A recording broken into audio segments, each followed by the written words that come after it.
Kabbalah, la dimensión interior.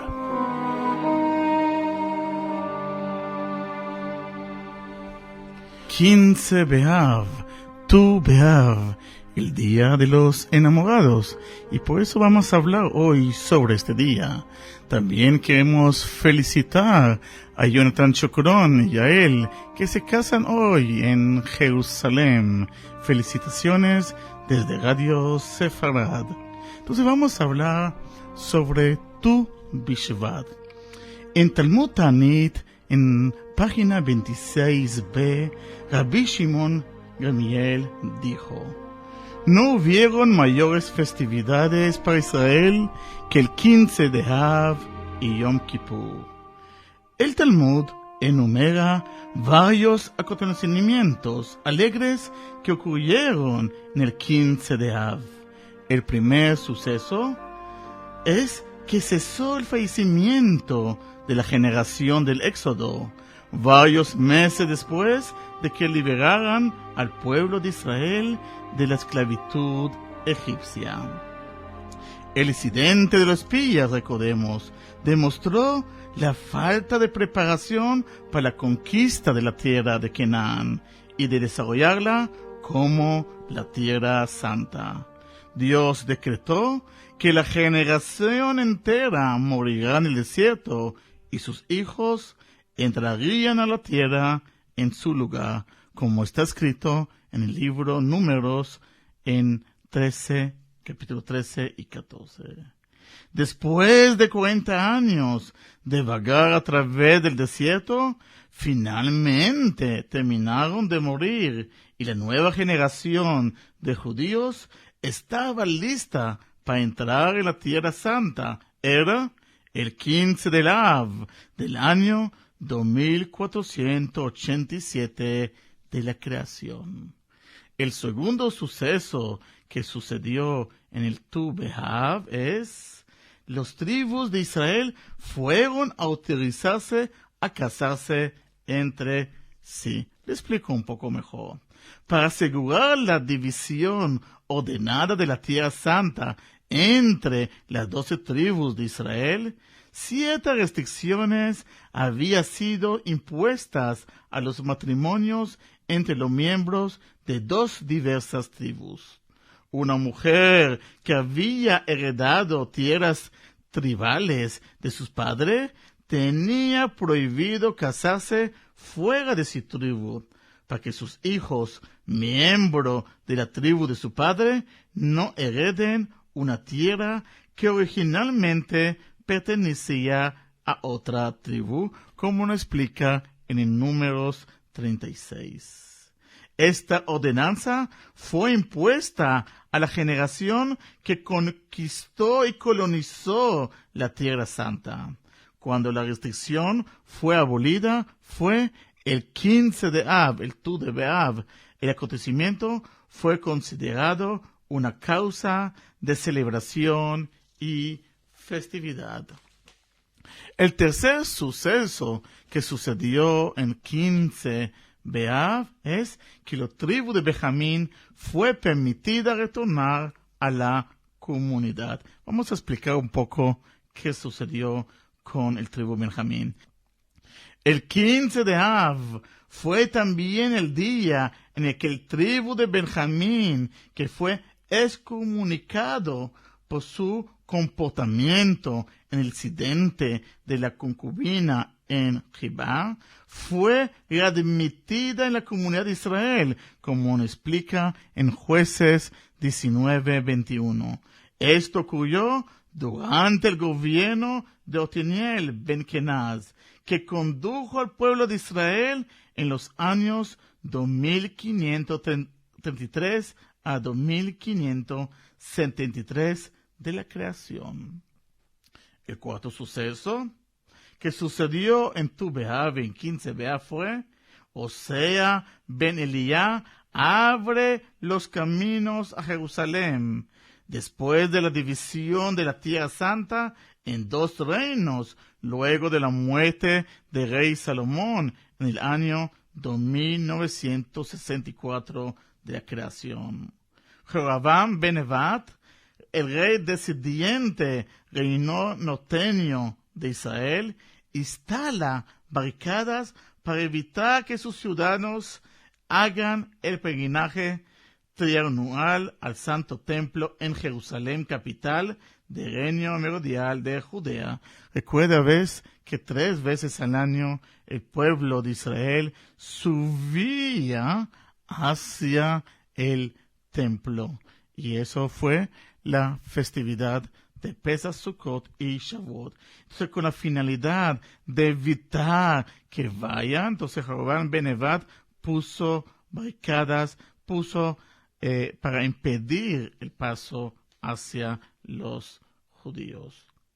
Estos finalmente fueron quitados 200 años más tarde por Osea ben Elías, el rey del reino norteño, en el 15 de Av, el 3187.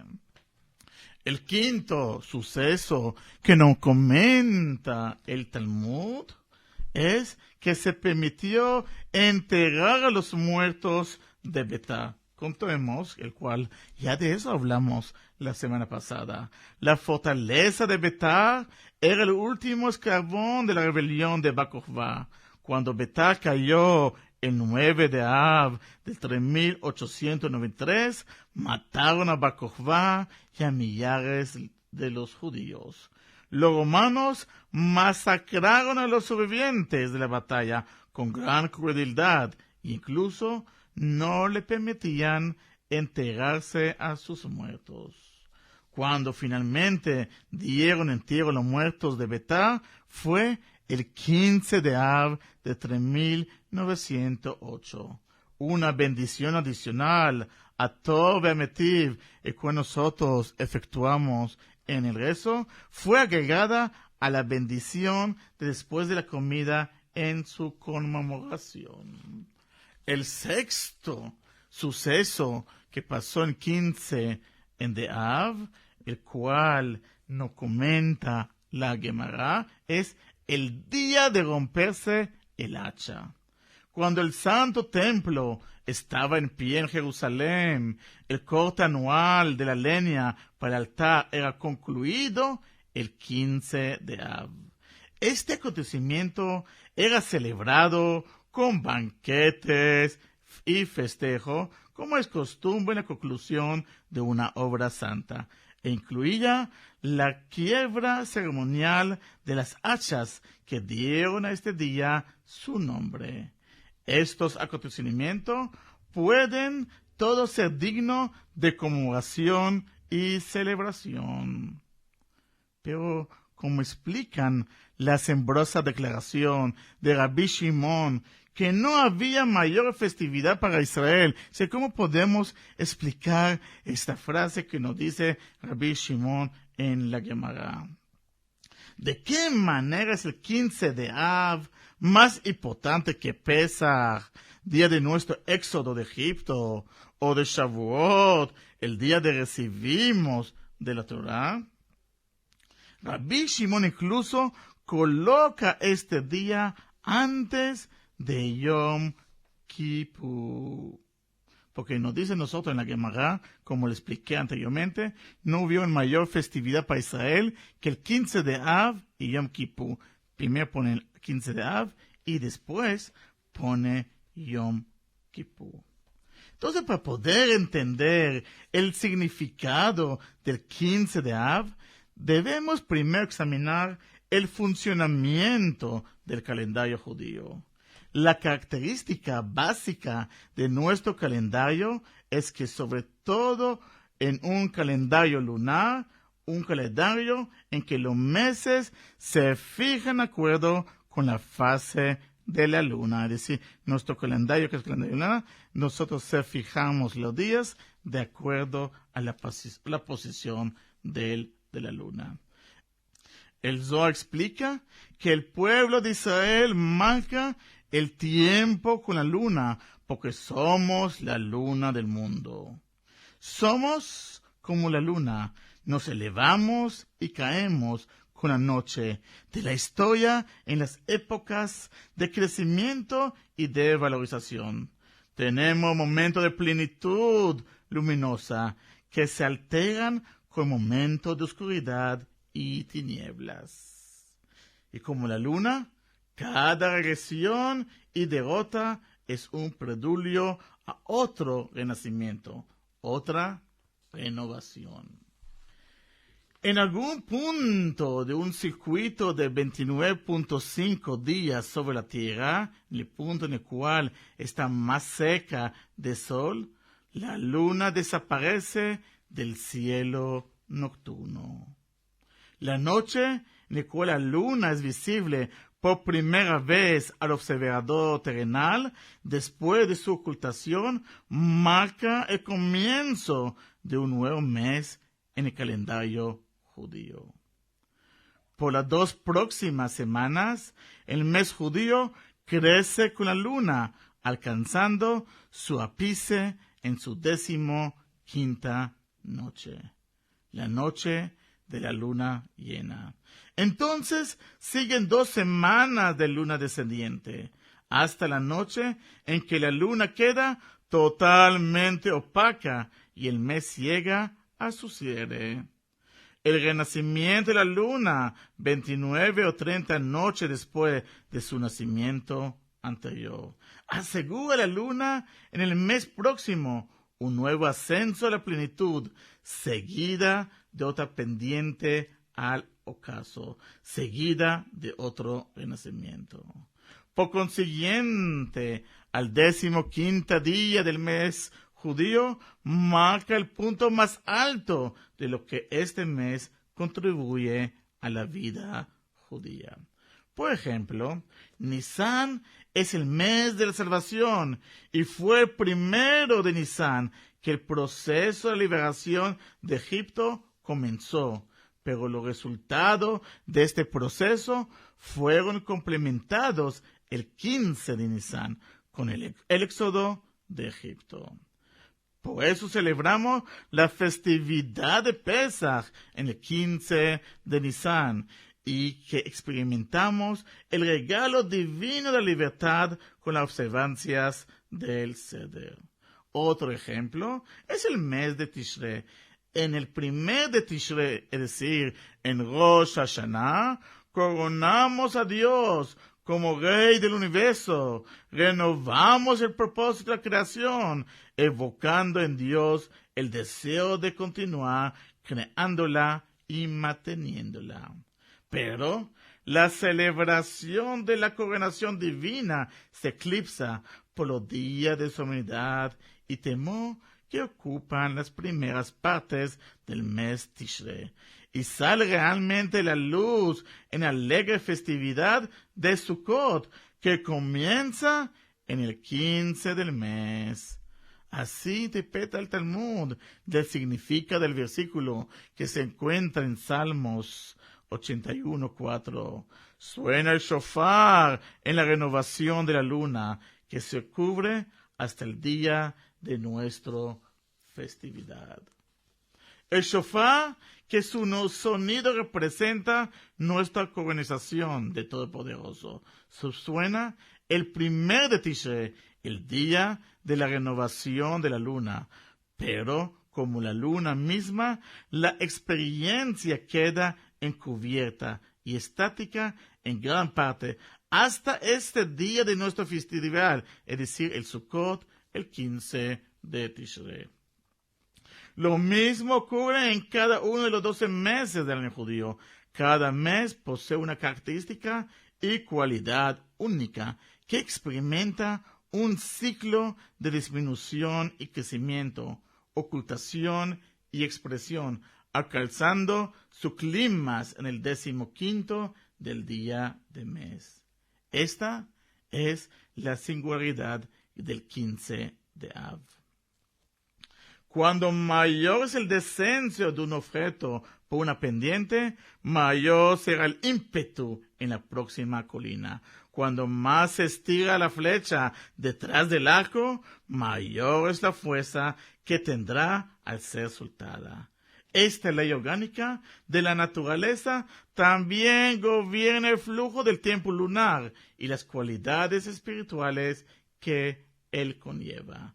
Cuando más baja es el pendiente, más alto es la subida a seguir. Por lo tanto, de acuerdo a esta explicación, el mes de Av debe poseer, de hecho, 15 más grandes de todos. Para que si no, el más oscuro eclipse que precede la luna llena de Av. La última mitad de Tammuz y los primeros días de Av, como explicamos en nuestro programa anterior, marcan una interrupción en el corazón del universo y el inicio de un invierno espiritual del cual debemos de emerger.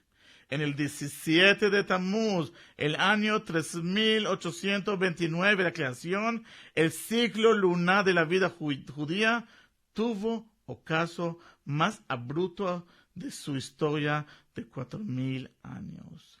En este día, las paredes de Jerusalén fueron demolidas por el ejército romano y durante las próximas 3 semanas, es decir, del 17 de Tammuz al 9 de Av, observada como las 3 semanas de luto, el enemigo avanzó constantemente a través de Jerusalén, invadiendo el santo templo, y el nuevo de Av lo dejó en llamas. El nuevo de Av también es la fecha de la destrucción del primer templo en el año 3338, y otras numerosas calamidades en la historia judía, como explicamos en el programa anterior.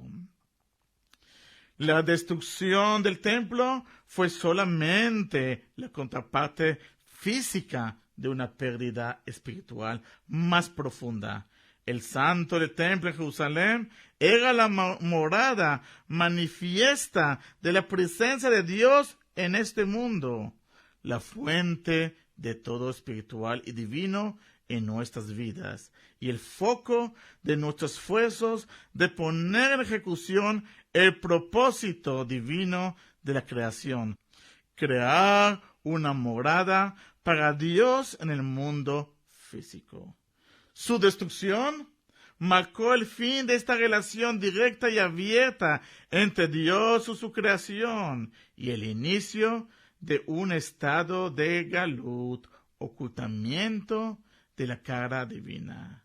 La desaparición de la realidad verdadera, subyacente de la creación, detrás de la máscara de un mundo materialista y fragmentado que experimentamos hoy. No obstante, cuando mayor es el pendiente, mayor es la subida que continúa. La gran oscuridad de los últimos días de Tammuz y los primeros días de Av trae la semilla por una enorme luna llena. En el 15º del día de Av, una luna llena que representa el perfecto y armonioso mundo de Mashiach, que será el producto y la consecuencia de nuestro largo y amargo galut. En esto recae el significado de los acontecimientos alegres contados por el Talmud ocurrido el 15 de Av. Cada uno de ellos marca un paso más en la salida del hundimiento del 9 de Av. La destrucción del templo en el 9 de Av fue precedida en muchos siglos por otros acontecimientos trágicos. Era la víspera del 9 de Av, que las 2 espías enviados por Moisés volvieron de su reconocimiento a la tierra santa y ordenaron al pueblo de Israel de habitar y santificar la tierra, haciendo que Dios decrete que la generación del Éxodo morirá en desierto. De hecho, estos 2 acontecimientos correlacionan profundamente. Nuestros sabios nos dicen que si la generación de Moisés hubiera merecido entrar a la tierra de Israel y construido el santo templo en Jerusalén, había sido un edificio eterno, intocable e indestructible.